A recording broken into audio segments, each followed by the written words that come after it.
everybody, and welcome to the Talk of the Town podcast, where each week we bring you valuable insight and information that directly affects our local business community. I'm Danielle Hawley, and I'm the executive director of the best chamber of commerce around. We're not biased around here. And I'm proud to bring you our Talk of the Town podcast each week with my co-host, Carlos Garcia of FYI Technologies. What's up, Carlos? Hey, how you doing?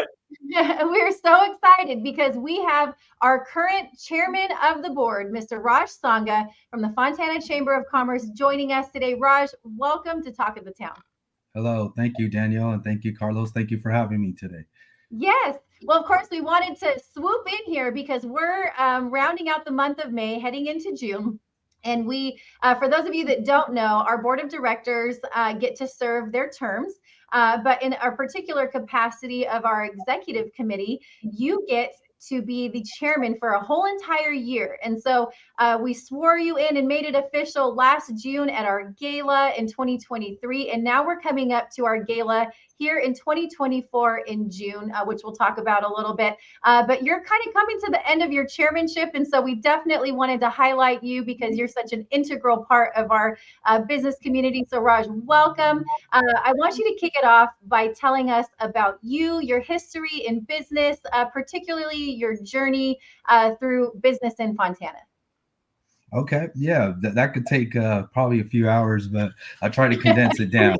No pressure, right? Yeah. Yeah, no pressure. But I think I've done this a few times, so got a little experience kind of telling people a little bit about myself. Early on, I really didn't kind of try to stay undercover, below the radar, and just really didn't tell everyone. But now I kind of feel like it's important to kind of inspire people, motivate people. That's kind of like the journey that I'm taking now, and at first, I didn't really think, my journey was inspiring, but, even if it inspires a few kids, gets them on the right track, that means the world to me. So that's why now I'm kind of like, I don't mind telling, the journey, the process, and kind of what I went through. And so it's getting more and more exciting for me, and it's getting easier and easier to do it. So I'm the president of Dhindsa Group of Companies. It's a family business and organization. They started off in basically transportation. That's kind of like our bread and butter. Basically, we were shipping food commodities from California to the Midwest. So like from tomatoes to strawberries, fruits and vegetables going into the Midwest, primarily for a chain called Meyer. They're kind of like the Stater Brothers of the Midwest, and they're pretty big. And my uncle kind of started that business. He basically was a driver for a company called RWI that was in Fontana maybe 20 years ago. And that's where they kind of started off, just drivers and working their way up from owner operators to owning their own trucks, and then kind of starting their own brokerage and then starting their own trucking company as well. So he kind of worked his way up.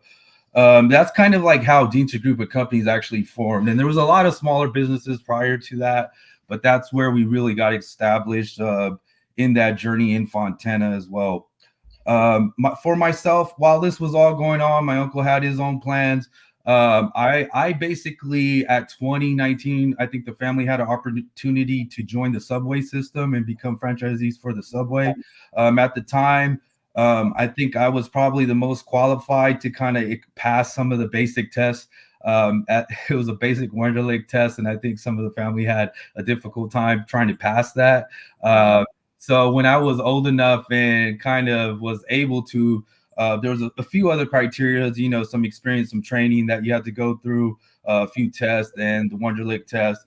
And basically after I was able to kind of pass that with flying colors during college, and we ended up opening up our first subway. I believe it was somewhere between around 2000, 2001. I was still in college when I was my first year in college, kind of going through this process. So I think during the whole undergrad, I opened up about 3 stores in South Fontana while going to college. So that was pretty exciting, and learned a lot from the subway system. The subway system was very unique. I think they really showed people how to kind of operate a small business from A to Z. They had their own university, their own courses that they really, if you wanted to kind of dive in deep, they kind of taught you from everything to A to Z. I think the system also had a lot of good mentors. They were growing so fast. When I entered the system, I think there was a couple owners that at the time owned 25 stores, owned 50 stores, and I'm coming into these meetings, just owning one store, and I was just like, man, I want to be like these guys some days. Like they're operating 50 stores around California, driving these flashy cars, living the life that I always dreamed of living. And I just didn't know how to get there. I remember just wanting to be in their shoes. At these meetings, town hall meetings or franchisee meetings, I got close to a couple of them. They took me under their wing. And they started mentoring me, and basically they taught me everything. They kind of inspired me. They showed me the ropes, and it was very it felt good just kind of having a mentor, because I also kind of really didn't have a father or a mentor kind of growing up. And I felt like a couple of these guys kind of taught me everything I needed to know. And it felt really good kind of having that father figure there and kind of showing me the ropes. And so I kind of took a liking to it, and it was easy. So same, I went to like 3 to 5 stores in a matter of years. And I think at one time we got up to about 15 Subway restaurants. And then we developed the 3 Subways that were in South Fontana at the time. Those were built by me. And then we just started expanding into the franchise business. Franchises is kind of the side of the group that I kind of enjoy, just because there was structure, there was a format, there was a hierarchy. They basically gave you, operation manuals like this thick. You read that, you follow that to a T. You pretty much guaranteed success. So I think I had the people skills, the management skills, and then I obviously, kind of knew how to organizational structure a little bit, kind of learning that from schooling. I was just able to kind of take that and go with it and grow. And that's where I really like the franchise system, because policies, procedures, and everything was kind of implemented already. You just had to follow the rule book. And with us, like growing up in small organizations, I think that's where we lacked really organization structure, family-owned businesses. Sometimes one person's doing it all. So you're here, you're there. And there's really no rules. And then sometimes you kind of you stunt your growth. So I kind of saw that in our business a lot, and I just really didn't know how to really scale with the franchising system. It was really easy to scale and grow, so I felt a liking to it. And now that I've learned that, now I feel like I could scale any business. I could join any organization. I could start a startup as well. I've started many startups myself, and the goal one day is now to basically start my own franchise and become the franchisor and start having franchisees under me. I love it. Wealth of information and knowledge right here, you guys. And Raj, you're in your mid-30s, right? So you've been doing this for how many years? I wish. So I actually just turned 40. So I just hit 40. I've been on the chamber since I was about 33. So it's been a good 7 years. So it's funny because people say, man, you don't look 40, but I do. Welcome to the 40 club. It's not that bad. So and it's funny too, because I know people keep saying I'm the young one. I'm the young one on the chamber. And, obviously, in this group, you both are babies. So talk to me a little bit later. We'll take it. We will ride that out as long as we can. Go start it.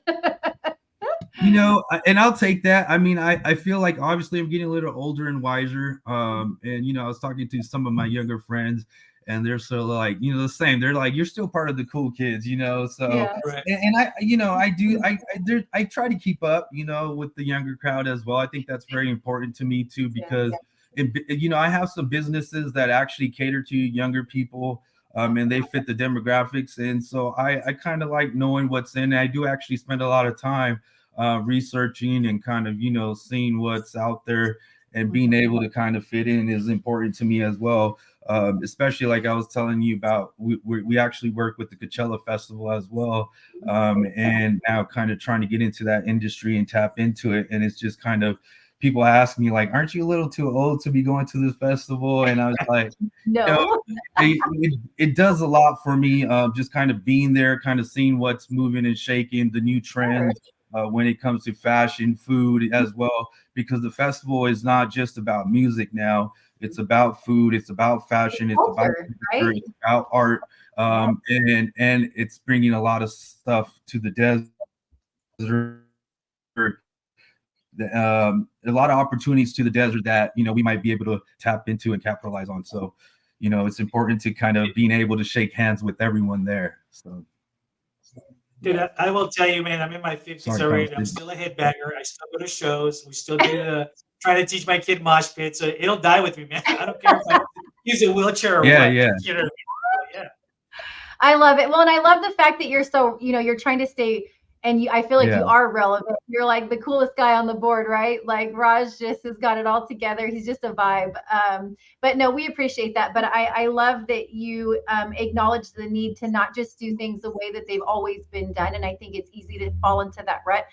But you're open and you're always looking to build new relationships, new connections, see what's trending. And I think that's why you're so successful. So let's shift gears just a little bit. What exactly do you do as chairman of the board of directors?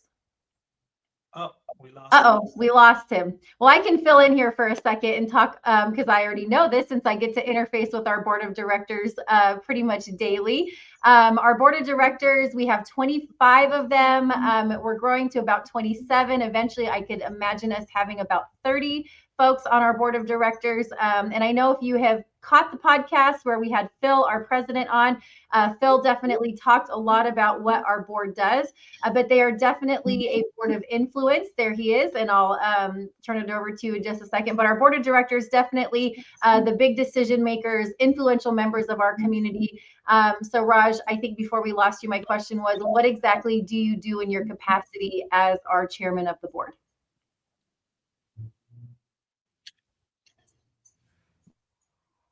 That's a good question as well. I've seen the past board tech that basically was there before me. And I learned a lot from him as well. Just kind of watching Mike Aragon from Birtech in action. I think he was a great chairman, and I felt like that was kind of like the footsteps that I kind of wanted to follow in. And basically my job is basically to kind of be present, kind of mentor people, influence people, and motivate people. And that's what I kind of been trying to do this year. Just as I said, it's my goal to kind of get people in our community involved. Uh,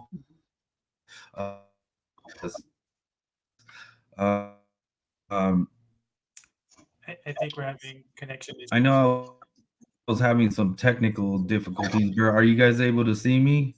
Yes, Yeah, we can you're see good. you and hear you. And Raj, you've done a really fantastic job at that. We've roped you in on so many different events. We had him up on stage for our State of the City event. So he got to co-host that and kick that off, which was really great. And then we just had him help out with our police and fire event. And then obviously we're going to be culminating your passing of the torch here from one chairman to the next in June at our gala. And we're doing a really, really fun theme this year for our gala, which is Bollywood. And we've never done anything so specifically themed. Every year we do have a theme, right? But I would say this is probably our most interactive theme. We're going to have Indian food. We're going to have just literally, you're going to feel like you're walking into a Bollywood celebration. And so we just thought that was so fitting with Raj being our current chairman. And he's just a huge presence within our Indian community. And then our incoming chairman for 2024, 2025 is going to be Norm Siddiqui, who is also a part of the Indian community from Crown Technical Systems. And so we thought, wow, what better theme to do than Bollywood? And so, yes, we are all dressing up. I've been doing some extra sit-ups. I saw those outfits that those ladies wear, and I thought, oh my gosh, okay, I got to get myself in shape. But we're super excited about that. So have you learned some of the dance steps and all that choreography? That's next up on the list. I gotta Okay. figure that out. But it's gonna be a great time, and that's obviously our gala is one of our big events that we put on every year, and it's open to the public in terms of, purchasing tickets if you want to attend. We're always looking for sponsors, and it's just the place that you want to be. We sell out every year, and we have a wait list. Last year, we had about 40 people on the wait list. After we opened up sales, we can only fit so many people. But we put up a whole tent, bring in a caterer, the entertainment. It's just a really great night. And so that's the night that we install our board of directors for the upcoming year, and then obviously pass the gavel from one chairman to the next. So Raj will be passing his chairmanship over to Norm in on June 22nd. So if you're interested in coming to our gala, definitely call the chamber, visit our website, check us out. Ticket sales will go live here in a couple of weeks. And if you're interested in sponsoring, definitely would love to have you sponsor the gala. But that's going to be a really great time. But I've got a question for Raj too, if you don't mind. So, dude, you are so well-rounded in so many aspects, right? Of business, the community, mentorship to me stood out the most, man, because you're giving back and helping other business owners too. But talk about a little bit of all the additional roles you have in Fontana, man. Because obviously being a chairman, also being on planning commission. Talk a little bit more about that too. Yeah, I felt like, growing up and when I was younger, I just didn't really have time for the community and for the city of Fontana as well, and just giving back. I had a couple good people, like, my uncle Paul at DGC Group of Companies was a big influence of always, he always told me, like, this life here is for you to live for others. And that's kind of stuck to me. And he still preaches that till today. It's like, you're here to kind of make an influence and help other people in this world. And it's not really for you to have fun and enjoy. And that's just kind of how he lived his life. And to be honest, like, he actually, for me and my family, and he's done wonders. And without him, I don't know where I would be. So he's always been telling me that since day one, since I was a kid. And somewhere around 32, 33, him and Phil Cothran and the mayor of Fontana, Aquanetta Warren, they kind of had a side meeting. They're just like, we need to get Raj involved some way or another. And they actually, I was a little afraid. I didn't know if I had the time. I had a family. I was still trying to grow my businesses, and I just didn't have the time for it. But they slowly eased me in as a Parks and Recs commissioner. And I think that kind of opened up my eyes. Growing up in Fontana, I played about 10 years of recreational basketball, at Southridge and Jesse Turner Center. And I felt like that part of my life was very fun and entertaining. I think that kept me out of trouble, and I made some really good friends. And and my love for basketball, that's where it kind of started. And yeah, that was a city organized event, and I was like, okay, I think I could kind of relate to that, kind of want to be a part of that. So I did that for a couple of years. And just started meeting a lot of people, was able to kind of help my community, the Indian Punjabi Sikh community, work through some red tape and kind of help them kind of be that middle person liaison for them as well. So that kind of felt good, helping people in that capacity. Once I started, helping people in whatever way we could, in any way that I could, it started to feel good. I started to realize, this feeling that it brought me, and it felt better than, making money in some ways. So, and that's where I kind of learned, like, okay, I need to kind of really spend a little bit more time and energy into it. Yeah, so currently, I'm a planning commissioner for the city of Fontana. I'm on the Boys and Girls Club board as well. I'm part of Rotary, and then also the chair of the Fontana Chamber currently, and a part of a few other organizations. And the time, once you kind of figure it out and balance it out, it gets easier and easier.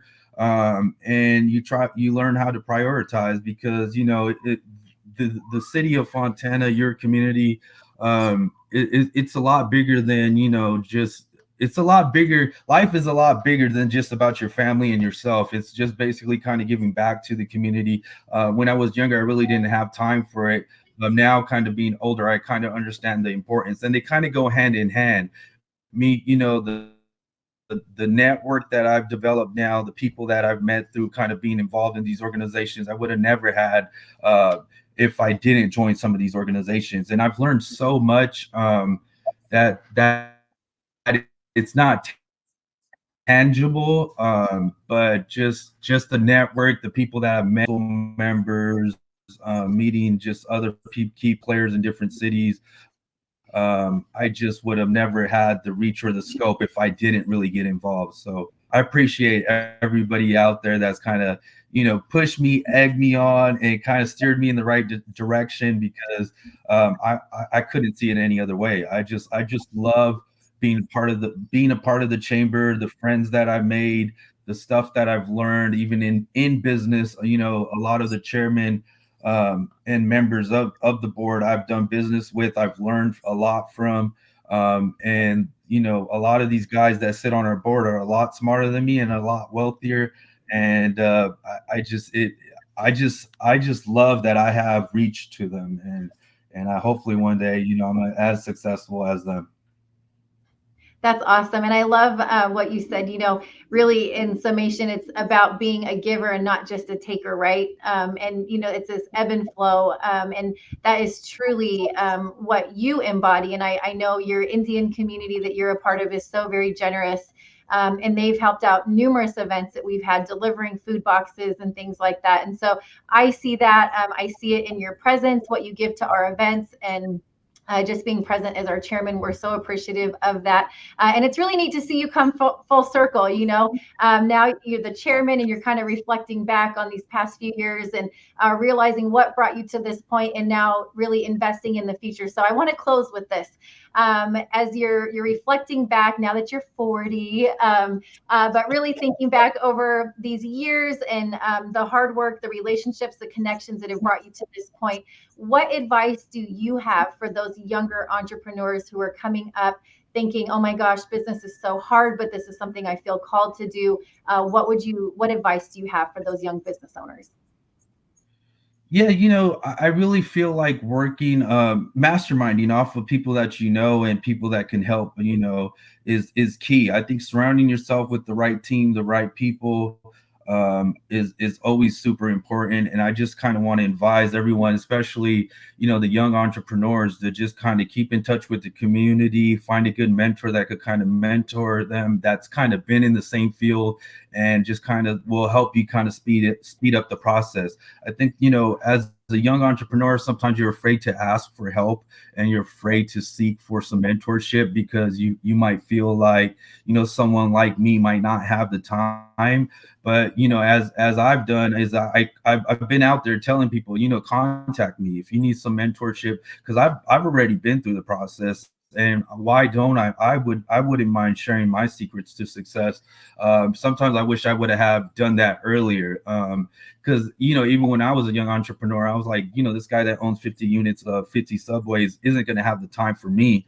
But, most people want to give back. They want to kind of, do their part in society, and they want to kind of help people as well. So, maybe the first guy might say no, but keep going at it. There's other people that are going to be in that industry. You'll find someone that will mentor you and will kind of help you be successful. So just want to kind of tell the young people out there, keep at it, be involved with the community, and be involved with the chamber, because that's what the chamber is about. We're here to help. We want to see our young business entrepreneurs kind of rise to success. And if I can help you rise to success faster than you being on your own, I'm all for it. I'm here for you. I love it. Well, hey, and that's who we are, right? You nailed it, Raj. We're the advocate, voice, and resource to our local business community. And we've been doing that for the last 110 years, and we're going to continue doing that. But Raj, thank you so much for popping on here. We appreciate you. You've done a phenomenal job as our chairman this year. We're excited to celebrate you and your transition at our Bollywood Gala here coming up in about a month and a half. But you've just really done a great job. Thank you for your time today. And I know you're accessible, so if people have questions, they can reach out to us, and we can get you in contact with Raj. But thank you for the work that you're doing, not only within the chamber, but within our community at large. And you really, truly are just a vital part of that. So you keep being you. We appreciate you. And thank you for popping on here today. And so just a quick reminder, if you caught our episode last week, we had John Hong from the Spot Apprenticeship Academy. Coming up next week, we have Bebop. And you're probably thinking, what is Bebop? You got to tune in to find out. But Raj, thanks again for being here, and we'll catch you guys next week. Thanks, Raj. Thank you. Thank you for having me.